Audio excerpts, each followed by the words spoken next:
The Leah Renee Podcast. I love it, I love it, I love it. Well, guess what? There's stuff you can do to make it not be so awful. We gonna Drax. Scalps. I have a crush on every The boy. low point of my life. I mean, things were bad. You're a nut job. You're eating bugs. Hi, this is the Leah Renee Podcast and my interview with Danny Johnson.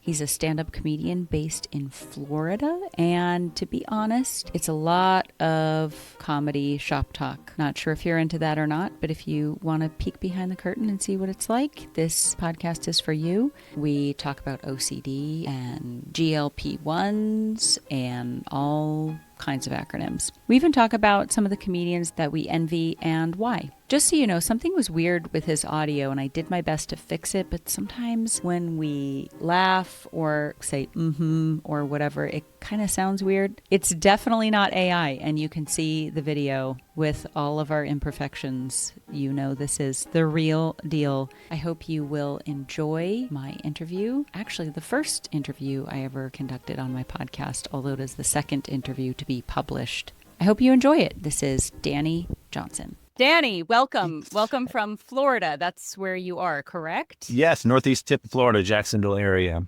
Just so people know, this is the first time that I've met Danny. We matched on the Tinder of podcasts. It's called Pod Match. I think they like when we mention it because it's pretty new. Right. But I don't know if you dated and or married after dating apps. I did, so I'm not used to being swiped on left or right.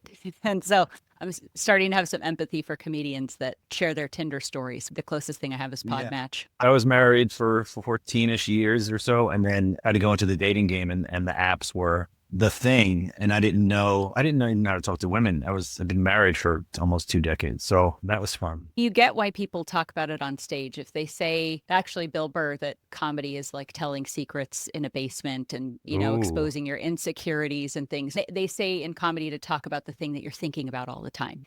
And I like it. I can see why Tinder would get in your head. I think, though, it's going to make a weird algorithm because what's happening, there's sort of this incestuous relationship with Podmatch because the same people are getting matched up. And so as people start to post those, the algorithm's going to be like, what does this comedian and someone with a fibromyalgia podcast and with a movie, like, it's going to create its own little echo chamber. I don't know. Sorry, Podmatch. You're fine, but we just need to get more people on it, like I mentioned before we started recording, I'm working with Claude AI for clerical stuff behind the scenes in the comedy world, which is just so much fun. And it had me Google myself in incognito mode to see, how my SEO is doing. And first page was all me, but the second page started to be podcasts I was on, and then podcasts that were a part of Podmatch, but not on. So you're right. It's all going to, the algorithms are going to start blending together. Yeah, actually, Podmatch was an effort to practice. Right. Just to get, it's a skill. I see this as an open mic, basically. You're welcome. Love it. Sorry, I'm open micing on you. You mentioned OCD as one of your things. I have a theory that I would say the majority of comedians have OCD. You've got, and even talk about it. So you've got Brian Regan, Maria Bamford, Jordan Jensen, Joe List, Sal Volcano. Those are just ones that I've heard them talk about it. Joe List have you heard his joke about OCD? People will say, I'm OCD, like, oh, I'm so OCD. He's like, no, you have OCD. You don't say, oh, I'm genital herpes. Anyway. He has so many jokes. Sorry, I've never met him or worked with him, but he has so many jokes that I've almost had to stop listening to him because I'm like, I wish I wrote that. I wish I wrote that. Okay, that was the question that I had, was who are your comedy envy ones? So we can talk about OCD, we can talk about comedy envy. But Brian Regan is one that I love, but also OCD. Maria Bamford. I think Seinfeld has OCD. Just hearing friends of mine that opened for him, he has a very strict, like ritualistic, like for sure. So we can talk about OCD or comedian envy. Comedian envy. So I envy Nate Bargatze in his ability to. He's got so many great jokes, but his audience listens. I just want to go back to the younger days of his early first couple of years to see if people actually stuck with him, because he's very slow paced, he doesn't act out.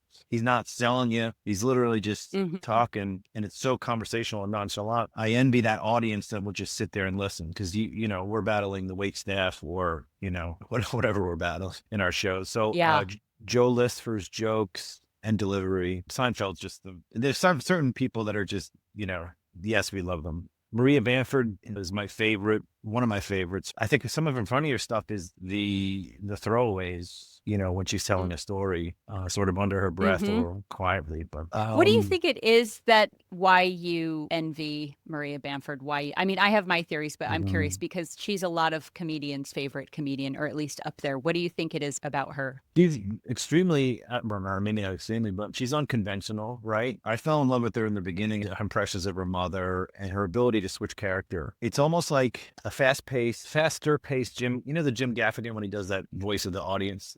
Yeah, exactly. So I think Maria Bamford's like not that she's copying or he's copying her, but like her switching characters and voices and throwaway lines is sort of a version of that I really envy. And it's so off the wall. Like I've tried to introduce Maria Bamford, material to other people, regular folks, real people, not comedians. Normies. And some of them don't get her. They don't get it. They're like, what is this?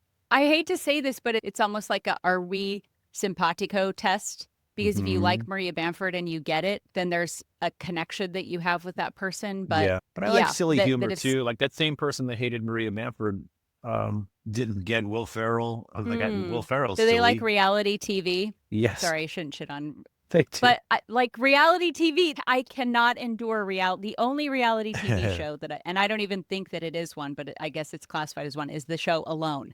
Which also a lot of comedians, Maria Bamford likes that show. Pete Holmes likes that show. I love Pete Holmes. Reality TV, it's basically professional It's McDonald's wrestling. for your brain. I forget who said that. I didn't invent that. It's so fakey and engineered. As an ex-Mormon, people constantly ask me if I watch Real Housewives, Salt Lake City, or Secret Lives of Mormon Wives. I'll watch clips so that I understand it. And I don't want to alienate any potential audience members, but it's like this is all engineered. I actually found out my cousin is one of the Salt Lake City housewives, and I watched a bunch of clips to see what she was in, and I'm like, they're clearly making her the bad guy, and they're repeating the same things over. Like they take one argument and then they analyze it from 6 different angles. Okay, this is the person that started it. This is the person that engaged in it. This was the person that observed it. This is the person that has an opinion about the person who observed it. And I'm just like, we have thousands of years of beautiful music and literature, theater, ballet, all of this. And we're like, I cannot believe that she got drunk and told her that her Botox didn't look good. It's almost like, being stand-ups, we're asking them to watch us. It's sort of voyeuristic, but the reality show, I watch it and it's so cringeworthy and so hard to get into. Give me a story. Give me, a TV, like I'm watching Rooster right now, that show with Steve Carell I think it's on HBO, and that's a great show. Good writing, very funny. It's called Rooster. But to watch then switch that to the Real Housewives, I'm like, what are we doing with our time? It's sort of like going back to middle school. Yeah. Where you just obsessed about the minutia of interpersonal relationships and friendships and revenge and the drama. Yeah, and you and I know from comedy too that these reality shows, even the ones that we may have auditioned for, like Last Comic Standing or even America's Got Talent, they have to put on a good TV show. So like, for example, there was this cattle call for America's Got Talent years ago in my hometown, and I know what they're doing. They're not looking for the best comedian, the best dancer. They need a story. So it was Friday, Saturday. I was scheduled to do a Saturday. My buddy, who's a comic, who's paralyzed from the chest down in a motorized wheelchair. He's a comic, very funny, jokes about it. He goes Friday to the auditions and does not get passed. So I did not go Saturday. Whoa. Yeah, I didn't go to my audition. You're like, if he can't get in. If he can't, me and my dumb relationship jokes and about my weight, what do I have to offer? If this guy has good jokes, like well-written stuff about it being paralyzed, and he doesn't get, that's not good TV. What am I? So. Yeah. Oh my gosh. I think with the comics, my theory that comics have OCD, most of them, I think it's an observational quality. And so something like a reality TV show, many of us experience something. I don't like using the word trauma because it's already associated with me on the internet. against my will. But we're very good at reading a room and Yeah. checking. I think it goes off in our brains when we watch reality TV, like, that's not real. And I think Maria Bamford, at least what I seem to admire, I mean, there's a lot of things I admire, but her ability to get away with it, her ability to confidently be the weirdo that she is, knowing that she won't kill in every room. And I think, Pete Holmes talks about that they can like smell it on you. If you want their approval, the audience like feels that. So the comics that I tend to just adore are like Neil Hamburger, Maria Bamford, Paul Foote. He's a UK comic.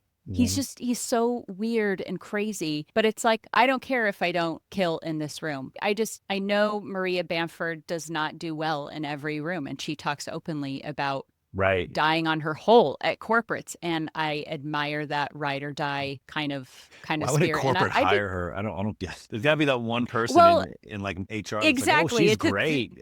It's the person that booked her. Or, I mean, she's been on television. She's had a TV show. Yeah. And she's an attractive lady, and it's she did some like wine lady event in Sacramento or something, and she said you can like basically she did a show to a bunch of Real Housewives, and they didn't like her booger eating joke or whatever. So this is something that I wanted to ask you, because you do corporate stuff and you do church stuff. Yeah. How do you navigate that when? I don't know if you came from a religious background. I know I've heard Leanne Morgan say she wasn't doing as many church shows because she's like, I want to talk about peeing in my bathing suit. Right. And so you know what I mean? How do you manage kind of being yourself and enjoying comedy and making stuff for the audience? How do you find that balance? Yeah, I think so. I was raised Catholic, and we used to go quite frequently, and then not so much as I got older. And then I'm not a practicing Catholic, I'm a Christian, but I'm not a Christian comic. So I have to tailor. There are some things I have to leave out if it has any innuendo or it's too mean-spirited, because I like to rail on certain groups of people, without cursing. I'm clean all the time, outside of churches. And in the beginning of my career, it was tough because I didn't have enough material to edit stuff out. So I couldn't take some gigs, or I took them and it was bad. But now at this point, I could just, these are the jokes I'll leave out, or I'll run it by the staff, the pastor or whoever hired me, and like, look, this is what I want to touch on, or this is some controversy in the church was in the news. I want to talk about that. Is that okay? So I'll run it by him. But ultimately, I'm hired to make sure they have a good time. I'm not itching to get that new bit out about railing on people that love paper straws, or, just different groups or whatever it is. I mean, I think that the challenge is that clean comedy and conservative comedy are linked together, but not necessarily. Like, to give you an example, I had a joke that I had tried out a few times in Philly that worked. And then I did a gig in Kutztown, which is quite Pennsylvania. Okay. I don't know if it's like Amish country. It's definitely out in the country. And the gig was for someone's birthday, but there were a lot of older people there, older conservative country people. So it was a clean set. But at one point I had a joke about the hokey pokey and how I think it's for an older generation that likes to take directions. Like, you put your right arm, you're like, tell me what to do. Whereas a younger generation is like, you can't tell me. Right. So it's not an amazing joke, but the part that I like the most about it is the last line where I say, I don't like the last verse because it says you put your whole self in, and I'm like, I don't even put my whole self into my marriage. Right. And then crickets. And it's not that it's not clean, that it's not relatable, but it was, the vibe that I got was, this is a middle-aged mother of three decrying the institution of marriage, and because it always got a laugh in Philly. So I said, I don't even put my whole self into my marriage. Yeah. And then it was like quiet. And That's I was like, come on, nobody. Well, I was like, come on, nobody does. We've all pretended to be asleep so that somebody else would shut off a fire alarm, or, just no, we will not laugh at that. I haven't taken any church gigs recently because of my ex-Mormon past. I sort of like being able to say whatever I can. Sure. It's also a tricky thing because I don't know how the Christian community would feel about me as an ex-Mormon. They might think, yay, she left a cult, or they might be like, ew, she was Mormon at all. It's kind of complicated. But even if a joke is clean, it might not be a great values alignment. Like your meth joke. Do you tell that one at churches, or are they like? I have. Okay. But I feel weird about. I wonder to myself as it's coming out of my mouth, is this going to go over well? And so far, so good. Yes. It's funny you mentioned the Mormonism, because my 2019 Dry Bar comedy special was filmed in Provo, Utah, and it's the company VidAngel is a faith-based organization. So part of requirements sheet you get before was they don't want you talking about Utah because they don't want to localize it. I get that. And then one of the things was if you're going to disparage marriage, I don't know if I'm saying that right, then make the joke always back on yourself. Don't go off on your spouse. Man. Because they consider it whatever. But none of that really, no censorship really affects me because my material is personal to me, my social awkwardness and my experiences. So, whenever like the cancel stuff comes up or whatever, I'm like, I know that I kind of poke fun at certain groups from time to time, just little things here and there that I see around or experience, but nothing really impacts what I'm doing up there. So far, I say that now. Yeah. Right? Yeah. So I've heard that dry bar specials, I've known people that it takes like 2 years before they release your special. And I've even known people that they don't release it. And so Dad that I just don't like the night I filmed, his never got published. Some comics, it has come out and my special just dropped and they're doing mask jokes. And we're like, hey. Yeah. I lucked out. Mine was like, I filmed it January, it was released in April. So it was pretty quick. Oh, wow. That's great that they put it out so soon after, like, I think you are the record holder for quickest dry bar turnaround. That's amazing. In 2019, I got it. I mean, I had been in consideration for it, but I literally got it. I think somebody fell out because one of the bookers called me in December of 2018 and was like, hey, can you do a dry bar special in 10 days? Whoa. So, yeah, that's great. So it is interesting too. You mentioned before about, I never even thought about it. Clean comedy is associated with conservative tips. See, and this back to your Nate Bargatze thing. The reason I envy him is he's able to be himself and it's clean and it's general audience. That's the thing. But is he conservative? I don't know his politics.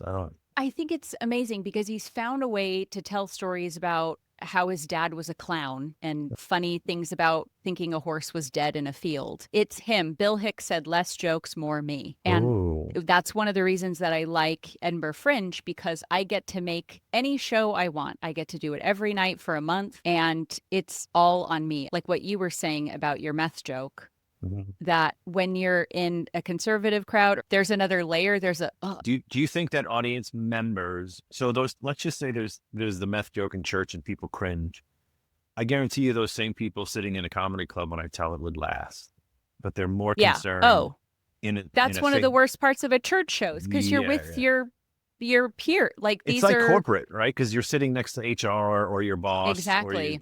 So whoever. If you laugh at something and then your pastor sees you, creates that like tension. In fact, my favorite shows to do are ladies' night shows where specifically home shows, because it feels like we're telling secrets in a basement. I'm able to connect with other women. I don't know if you know this statistic. They did a study that women control the amount of laughter in the room. There's like a 30% increase. And you've seen this because you'll be at a club telling a joke and you're clean, so you might not experience as much, but you might see other comics doing it where they'll tell a joke about, I don't know, it could be a Pornhub joke or something. Right. And the guy will look at his girlfriend, and if she's laughing, then he'll laugh. Oh my gosh. But if somebody makes a joke and he goes, huh,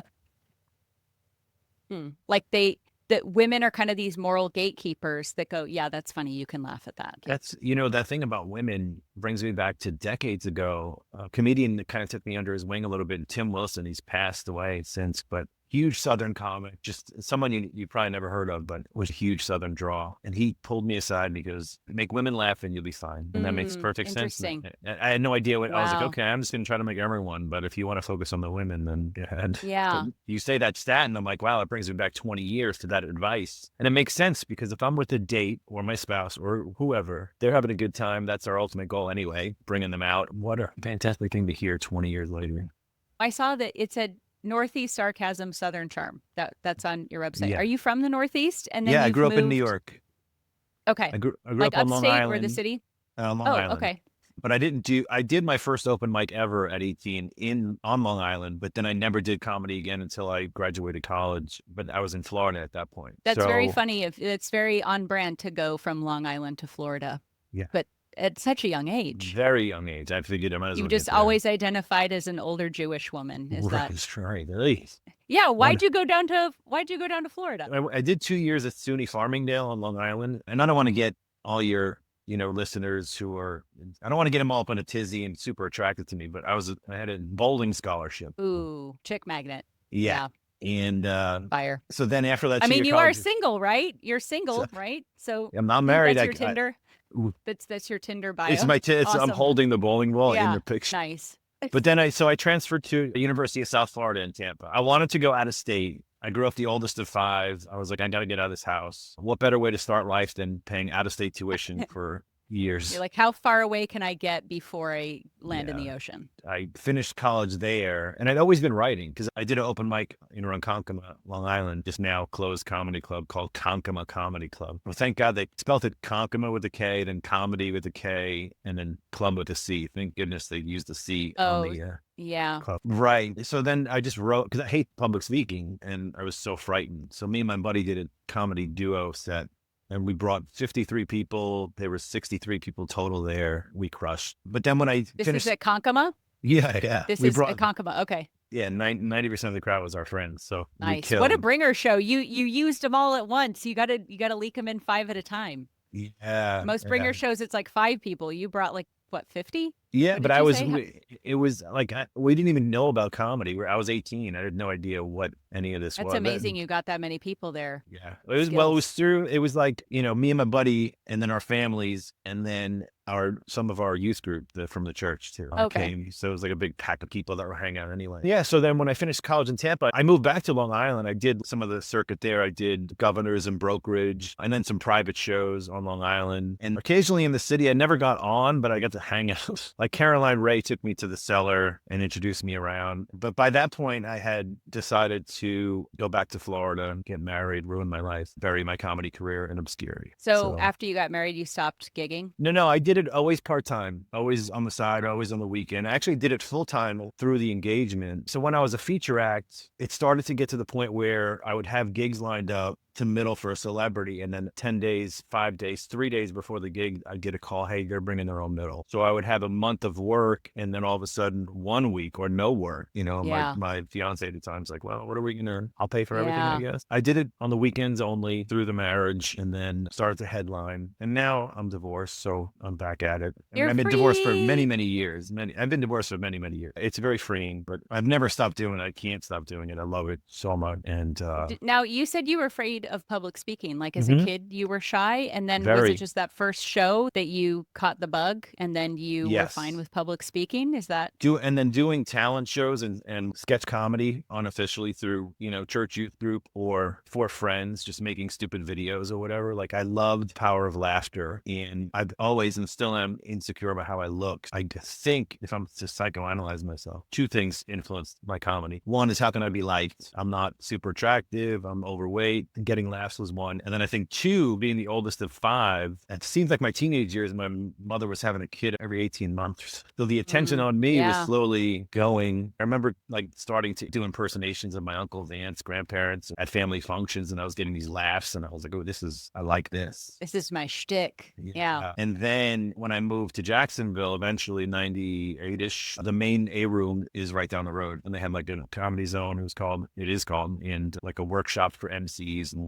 like how to be a comedian, which they can't teach you that, but they tell you basics of joke structure, microphone handling techniques, how to host a show, blah, blah, blah. And then from there, when I was a house MC, at that time, the comedy clubs were Tuesday through Saturday, and it just grew from there. And then they put me on the road for 25 weekends or long weekends. Now, were those comedy clubs doing whatever you want, or is that corporate stuff? Or no, whatever I want. Okay. It was one of those bookers where you just made one call and got 20 some odd. Man, when was that? This was recent? It seems like there's a surplus of comedians right now. Well, people that call themselves comedians for sure. 98, 2000, mid 2000s. Okay, that makes sense, because I think post pandemic, with the emphasis on social media, that it's the just first kind question of I get. Exploded. Yeah. I wanted to go into, you sparked some thought in my head about liberal versus conservative audiences. I was thinking back to like, no one knows what Nate is. And I'm fairly certain you can't tell what I am based on my show or talking to me. So I had my first experience, I think it was 2 years ago, working in front of an all liberal audience. It was the first experience I had that knowing and them knowing that they were, you know what I mean?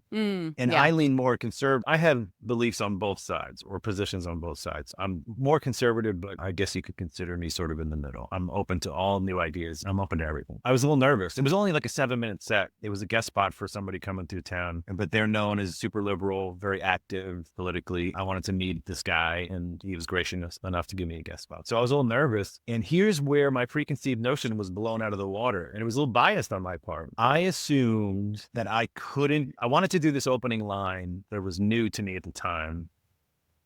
That was not anti-woke, but well, here's the line. And so I open up my show. I go, thanks for having me. You guys are right near the beach. I don't go to the beach. The only time I go to the beach is when I have a lot of straws I want to get rid of. So it's a pollution joke, or, whatever, a turtle dying of straw joke. And there's more to that joke, but I was expecting maybe a subconscious bias to be hated, or them to, turtles die of straw. And immediately this woman in the front row goes, oh my gosh, I like him already. I mean, the thing got a laugh, and she goes, oh my God. And I remember feeling not shameful, but like I had a preconceived notion. I had a preconceived, is it called subconscious bias or unconscious bias? Is that what it is? Mm-hmm. That this was going to be a revolt, not a revolt, but, worked down upon. And then I would just roll on with my set either way it went. But I was very pleasantly surprised. And I was a little ashamed that I had that preconceived notion of that kind of crowd. So was it a longer bit and you just tried the first part of the bit and continued it? Because I know the opening line of the bit. Okay, because I think actually Nate was the one that said this, that sometimes you'll have maybe a 5 or 8 minute bit and there's an opening line, and that's kind of your thermometer to test. And if they laugh at that, then you go, okay, they're on board with this. I can do the rest of the bit. And other times you go, nope, can't do this one. They don't get it. Dip your toe in the water. It's too cold to get out. But there's really it's like a 4-minute bit now. But the second part of the joke is this woman after the show got really mad at me, pulled up her sleeve and showed a bunch of turtles on her sleeve saying, how dare you make a joke about plastic straws being thrown in the ocean? I'm a huge turtle advocate. And I said, man, turtles live to 100 years old. You think they'd be, at this point, be smart enough to drink right from the cup. And that gets another big punch. So now it's longer, but so I did those 2 lines that night, especially after the lady gave me the green light in the front row. Yeah, it can be really validating to hear. But it's so tricky though. Oh, go ahead. No, I'm sorry. I think I'm repeating myself or reading. I just felt so not bad, but I was like, as much as I think that I'm an open person, I had a preconceived notion of what this crowd was going to potentially be like, and they were perfectly friendly. They were a normal crowd. I think often they will feel that pulling back. So it's good that it worked, even though you had that kind of challenges that idea that if you're not confident, and I think going back to like Maria Bamford, for example, she's very confident in it. And is that too weird? Are they going to be okay? Right. And yes, she's tested these bits over and over, but I have a joke about how I don't believe in spanking. Basically, that's the premise, that I don't think you should spank your kids. Doesn't always work in conservative crowds. Spare the rod, spoil the child. So it's weird because I would be considered more liberal by certain crowds, but it seems like, I don't know, I've read the Bible and I used to very closely follow Jesus. And I think spare the rod, spoil the child is probably all like, Paul's pretty intense. And I mean, Paul was like bounty hunter, like very intense, and was kind of a lone wolf writing letters. And so a lot of the really harsh stuff that you see in evangelical Christianity are the letters of Paul. So if you want to get to like Old Testament meat, or New Testament? He's New Testament. Paul was a Jewish Christian hunter who would have Christians killed. And then on the road to Damascus, God comes to him, or Jesus comes to him, depending on how you interpret that, and calls. So his name was Saul. He's given the name Paul, and God tells him, I want you to give your life to, like, why persecutest thou me is what Jesus says. Why are you going against me? So he changes his life, but he's basically Javert, but now in the cause of Christianity. So it's the Pauline epistles where you have stuff about homosexuality and like he's a very very letter of the law. I mean, he was Interesting. a Jewish Pharisee. And so he becomes like a very intense Christian enforcer. Okay. But if you just read the teachings of Jesus, like just his ministry, not the interpretation or the letters, it's pretty basic, love God, love your neighbor, we're all equal kind of stuff. And so the idea of hitting your kids just to me totally seems on board what with is Jesus. that phrase? Love the sinner, hate the sin, or something like that. Isn't that what we're supposed to do? Love everybody. Yeah, and I would especially extend that to children, because Jesus, from the stories that we have of him, really loved kids and said that if any offend these little ones, it'd be better for a millstone to be hung around his neck. So that's why I don't feel like I can do Christian shows, because I'm like, I can't believe y'all are still hitting your kids. Like, ha, Yes. you know, and so well, because too, I think too, like and the reason I asked if it was Old Testament, because if they and it's not, if they are New Testament believers, then what was outlined in the Old Testament was reestablished through the New Covenant, as they call it. Yeah, the law of Moses was done away. Right, eye for an eye has been replaced. Turn the other cheek. So I got a lot of flack. We're going off. Sorry, I got a lot of flack on my Dry Bar special comments about my tattoos. How dare you have someone well, with that's what tattoos? I was going to say. That was so funny because, as you've mentioned, you're Christian, but you look like hardcore. Like that's why I think you can kind of float between the worlds, because interesting. That's why I wanted to know if you actually were from the Northeast. I was like, yeah, he looks like he could be a Philly guy, and like his sweet tats, you know, the cool glasses, black shirt. I'm like, he doesn't give off youth pastor. He's like Nadia Boltz-Weber, you know, Youth pastor who got arrested for DUI the weekend before. I made the mistake of responding to this woman, and then the fans jumped in and defended me. But, you know, just pointing out that I understand what Leviticus said, but it was really more about people making markings on their body, worshiping them in lieu of God. And then I just left. But then it goes back to the same. So this person made this comment, made the same assumption that I made to that liberal audience. She's like, because in my head I go, what if I got tattoos before I was saved, quote unquote? You know what I mean? And now I am, but I'm being rejected by you, who's supposed to be a loving follower of Christ. You know, it's very... Yeah.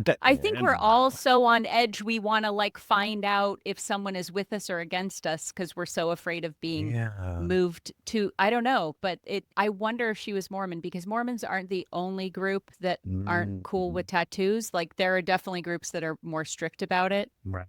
In fact, the Mormon Church has kind of made an effort to be like, no, not tattoos are fine, but like we won't shame you. They even did a video on the tattooed Mormon. It was a woman who had a bunch of tattoos, and then she joined the church, and they're like, see, Mormons can have tattoos. But that was something I addressed in my show, is that typically Mormons are discouraged from having tattoos because your body is a temple, right? And you don't put graffiti on the Lord's house. And that's how it was explained to me. But then imagine my surprise as I get older and I find out that a lot of Mormons get plastic surgery, and there are more plastic surgeons per capita in Salt Lake City than Los Angeles. There's so no renovations are needed on the temple. Well, yeah, and that's what I said. I guess the Lord is okay if you want to boost the property value by adding an extension. Like if your body's a temple and it's perfect as it is, then why are you getting Botox? Why are you getting a Brazilian butt lift? So I was much more of like a hippie Mormon. So that always put me in a weird camp, because I did home birth, because Mormonism talks a lot about motherhood and that being your greatest source of joy. And I'm like, if this is the one thing I get, I'm going to do it whole hog. I don't want to go to a hospital and have this like very clinical, but I was very much in the minority. There were a lot of,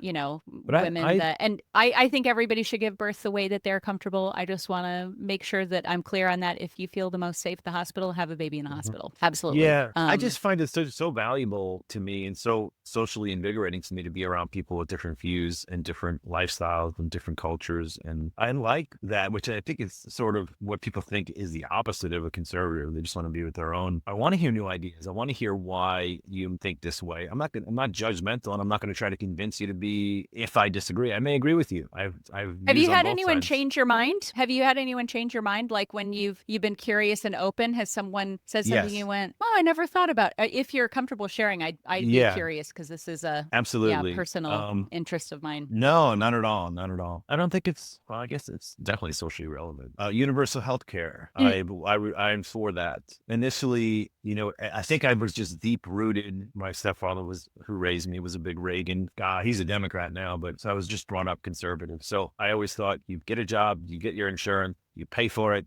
and we're not paying for anybody else's insurance. And then, you talk to more and more people, you meet comics, or I meet comics from Canada and other places, and they talk about universal health care. And I said, well, how does that affect your paycheck? How does that affect your wait time? And the wait times aren't that bad, depending on what it is. And you really don't notice the difference in your taxes. It's all, it's all part of your taxes. And they take it from other places. He goes, it's really, if they ever jacked up if they ever did that here, 3 years from now, you wouldn't even notice it out of your paycheck. And you'd have, and then, you just see how many people are not being cared for. Or even my own experience. There's this really great video I saw online. This guy gets a bill in the mail for his doctor's office, and it was like $700. And he calls the doctor and says, hey, you didn't use my insurance. I actually have insurance. Can you rerun it? And they sent him a bill weeks later. It was for $1,600. It went up. And he called back and he goes, it's more expensive with insurance? He goes, yeah, if you don't have insurance, then it's cheaper because we give you a break. So all of that. because the insurance companies won't pay all of it out. So they deliberately double charge because the insurance is only going to pay,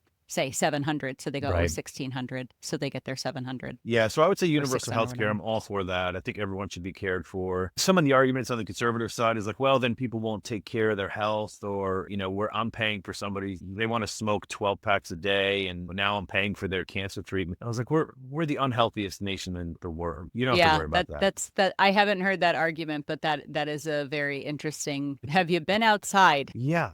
I mean, it also makes sense that your dad would be in that camp in the Reagan era of you should get a job and buy your own health insurance, because it was like $10 a month at that point. Yeah, their house was 36 grand on Long Island. It was it's cost $500 to have a baby. It took me a while to get out of a lot of those. Like for me, that Catholic Long Island upbringing, so many dumb things were ingrained in my head. I remember getting my first corporate job and getting an offer for another corporate job for $20,000 a year more, and talking to my dad about it. It's like, oh, you got to stay with the same company. You get the pension and you're loyal, and you retire after 30 years with the same company. And it's like this rigid set of it was this old school thinking. And as a kid, I think for way too long in my life, I believe my parents knew everything. Most kids figure it out in teenage years. I was probably way older.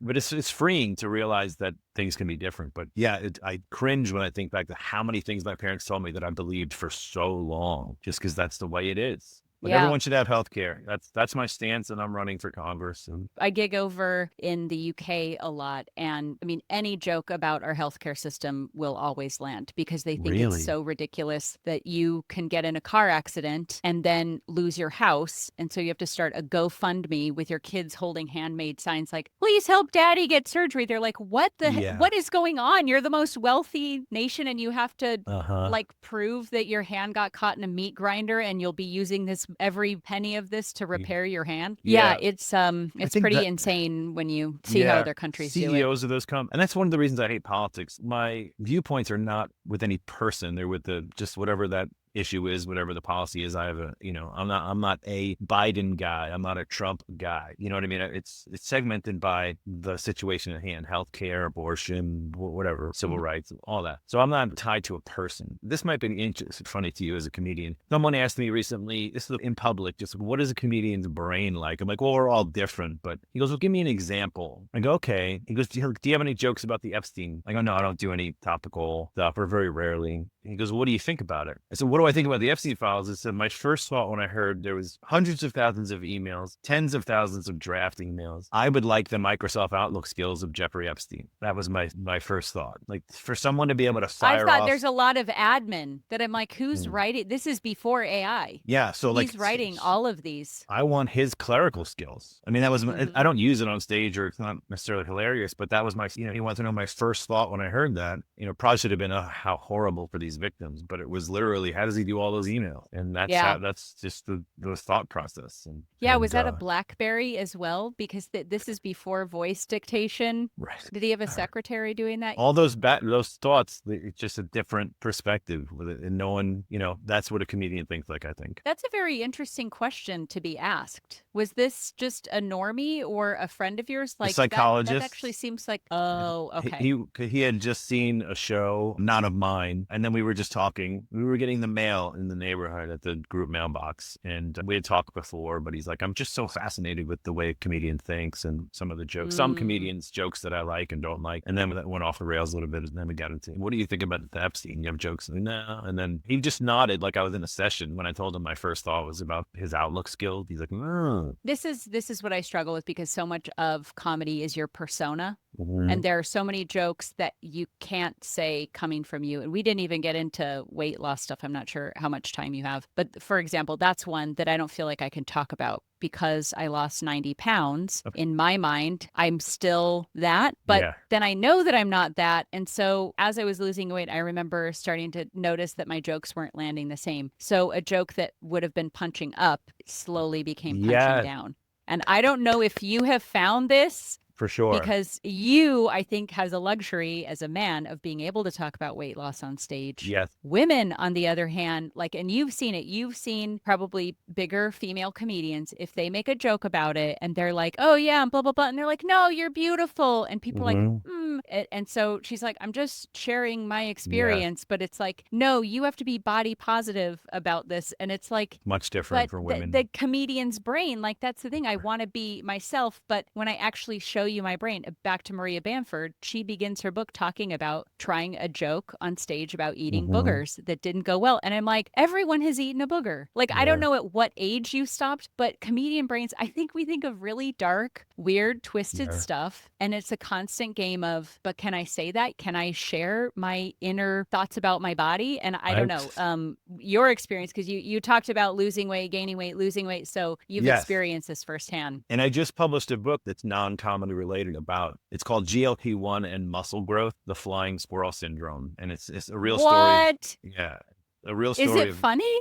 I guess the second subtitle is a real story of me losing 45 pounds and growing muscle, not losing muscle. And because that's sort of counterintuitive to what people tell you. You take a GLP-1. Wait, you lost weight and you gained muscle? Yes, muscle mass. Yeah. Whoa. So I lost fat, not weight. So you probably lost more than that because the muscle, or were you knew how much fat loss it was and not muscle? Yeah, I did body scans throughout the process. I'm still going through it. Like, I think, and it's only 1 to 3% increased muscle mass, and then sometimes a loss in a month of muscle mass. So it fluctuates depending on how much protein, how much you work out. But the scary part about GLP-1 for me was like, I'd see people lose 50 pounds in a month or 100 pounds in 2 months. It's like, whoa. And then they have all the loose skin. I'm like, I don't want that. And so I just did it over 20 months, like a pound a week. And then sometimes I'd gain a pound a week and then lose 2 and then gain 1. You know, it's all trial and error, slow and steady. But I'm lifting more weights than I've ever lifted, including when I was in high school. People don't know I'm on a GLP-1, and they don't say you lost weight. They say you look fit. And now keep in mind, I still have the chin and a little bit of a gut,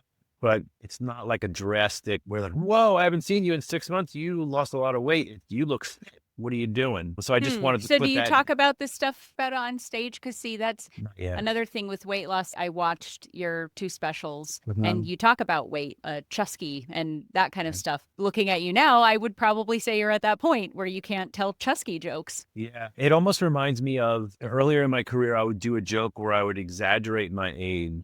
You know, I just turned 52, and they would get a little chuckle. I'd go into some material about age. And then I started to have to increase the age of that line because I looked, they're like, yeah, you are. You start getting gray in your beard and you're like, oh, that's not an exaggeration anymore. Ah. Yeah. So I do think I'm still flabby enough to talk about my weight. You know, it's not like I'm going to take my shirt off and compete in a bodybuilding competition, but I can wear more form-fitting clothes, you know, but I still have the, you know, a little bit of chin and stomach, and so I could still get away with talking about it, but not as much. And I'm thankful because it's like you need to write some more. So, but you're so okay. So you had somebody tell you that you carried your weight well. Yeah. Is that the primary positive? Like, have you ever had somebody shout out when you're making fun of your own body? Have you had people say you're beautiful or you look great? Do you ever get? No, just women. It's so different. Yeah. And then women will say, oh, I'm so fat, blah, blah, blah. And they go, you're beautiful. And they're like, yeah, I didn't say I was ugly. Like, I know I'm beautiful. Like, fat equals ugly, skinny equals beautiful. Yeah. Like, I don't envy anything women comedians have to go through. It's such a different ball game than what we go through. Because I'll go, I'm a fat piece of crap. And they're like, in their head, they're like, yeah, tell us about it. yeah, people think my transition from being a very devout Mormon to then not being Mormon is a very interesting life transition. But sometimes I feel like the transition from being heavier to thinner has messed with my head even more. It's like once I deconstructed Mormonism and I'm like, oh yeah, but being thin because I wasn't really out in the world when I was Mormon. And it's not that Mormons tell you to like close yourself off. It's just I was having lots of babies and being at home and I homeschooled my kids and all that. Right. But now being out and about, if I'm flirted with, I don't really realize it because I didn't really have my 20s. I never went to bars. Men never hit on me. Just trying to navigate how I am perceived. It's just such a more significant issue for women than for men, which is something I would love to talk about. But again, social media, I haven't put my clips out about being ex-Mormon because I don't want the backlash. And I kind of feel that way about weight stuff. I have not written any jokes about losing weight because I'm conflicted. I do think everybody's beautiful. Well, maybe that's body dysmorphia. Yeah.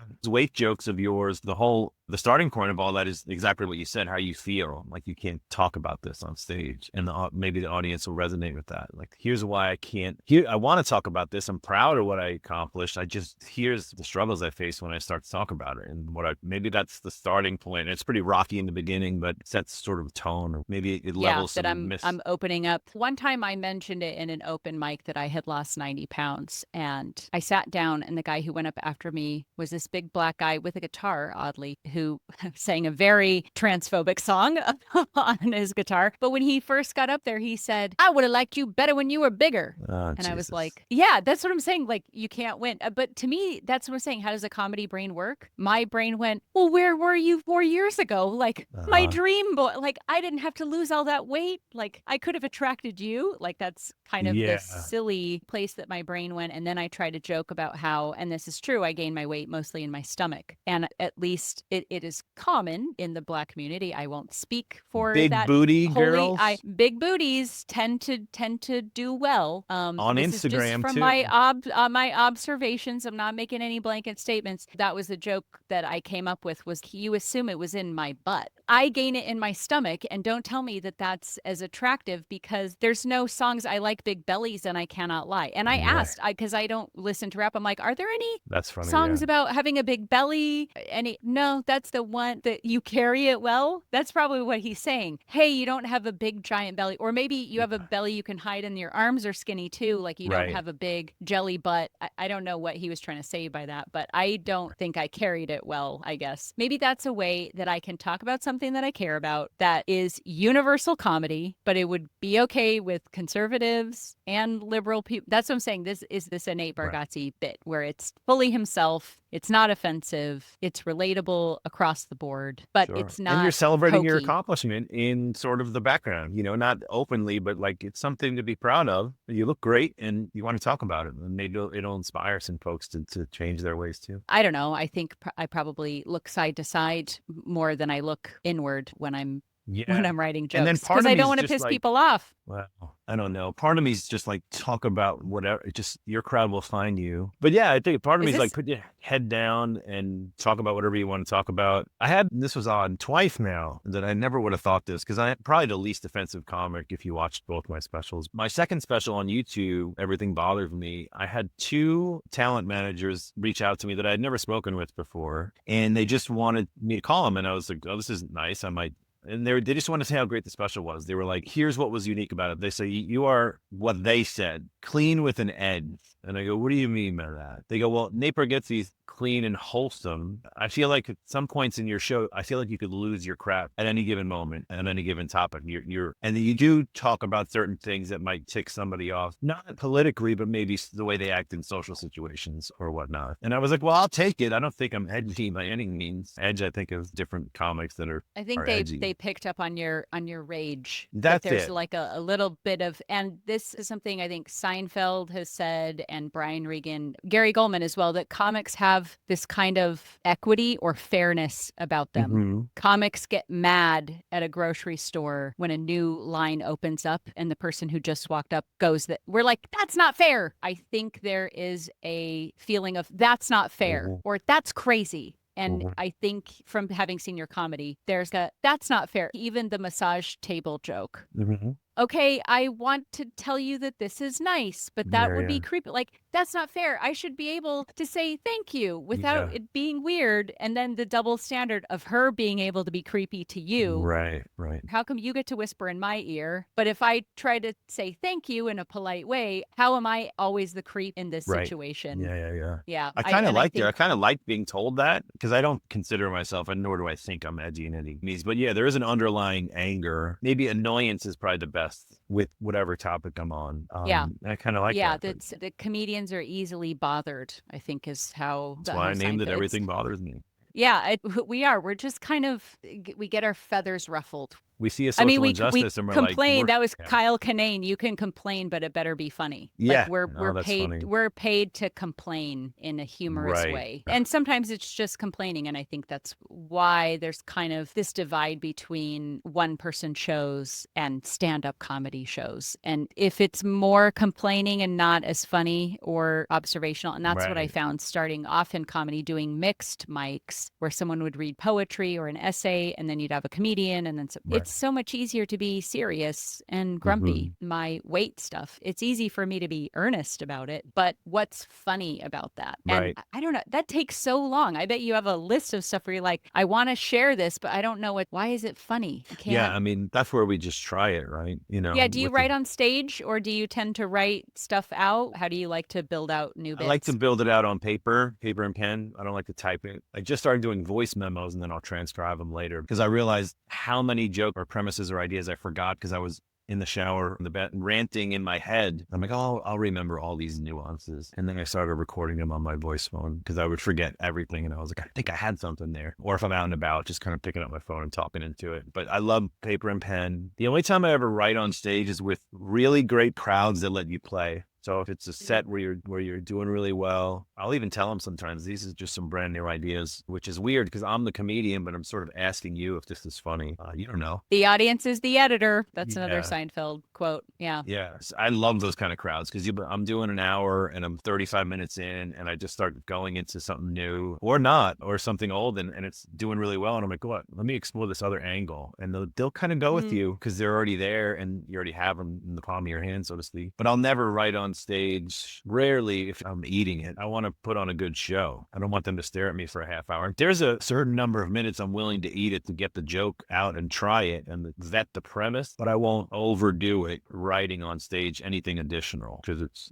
not worth it to me. You'd feel that pressure more for a higher paying gig. Oh, of course. Do you have kind of safe spaces, free spaces, like new material nights or things? Because it seems probably most of the work that you're doing is paid and paid well. So you have a responsibility to the booker to make it. There are comedians that feel differently about it. They're like, you booked me, I can say whatever I want. And then there's other people like, I have a responsibility. So do you have spaces where you don't have that in your head about, oh, they paid me X amount of dollars for this? I would say if I had to guess, 40% of my gigs, 40 to 50% are either breweries or clubs, master plan communities, neighborhoods. So I have all the flexibility in the world there in both venues, even if it's a neighborhood gig. Yeah. Like neighborhoods have an event center and I'll pitch them on a comedy show night and we'll do a door deal or a flash fee or whatever. The other 50% of the time, you're right. I do plan my set in advance. Especially like a cruise ship or something where it's like, oh, never done those, but script here. Yeah. Wait, but there was a Carnival cruise. I did my homework. You did some Carnival cruise thing. I won it. I won the National Carnival Cruise Line Comedy Challenge, but it wasn't done on a ship. It was on land. It was a nationwide contest for new talent. That's hilarious that you won a cruise ship competition, but have never been on one. The part of the winning prize was